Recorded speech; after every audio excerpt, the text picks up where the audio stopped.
Introducing Growth Guarantee Homes from MP Developers. Trust forever. எந்த சமையலும் ருசி தேடும் ரகசியம் ₹20. தமிழக அமைச்சர்கள் அனைவரும் ஊழல் செய்ய தொடங்கிவிட்டனர். அந்த விவரங்களை விரைவில் வெளியிடுவோம் என்று தமிழக பாஜக தலைவர் நைனா நாகேந்திரன் கூறினார்.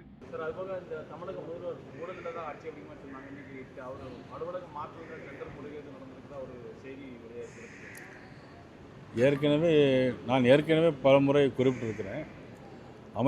எல்லா அமைச்சர்களும் அவங்க வேலையை ஆரம்பிச்சிட்டாங்கன்னா மீன்ஸ் உங்களுக்கு தெரியும், எல்லாருமே வாங்க ஆரம்பிச்சிட்டாங்க. யார் யார் எங்கெங்கே வாங்குகிறாங்க எல்லா லிஸ்ட்டும் எங்கள் கையில் இருக்குது. அது இந்த சம்பவம் உள்பட எல்லா விஷயத்தையும் வெகு விரைவில் நாங்கள் வெளியிடுவோம். இந்த 100 நாள் என்பது மக்களுக்கு உள்ள வேதனையான நாட்களாக தான் நான் கருதுகிறேன். எல்லா விஷயங்களும் ஆரம்பிச்சிட்டாங்க. எப்போங்கிறத நான் கண்டிப்பாக உங்களுக்கு சொல்கிறேன்.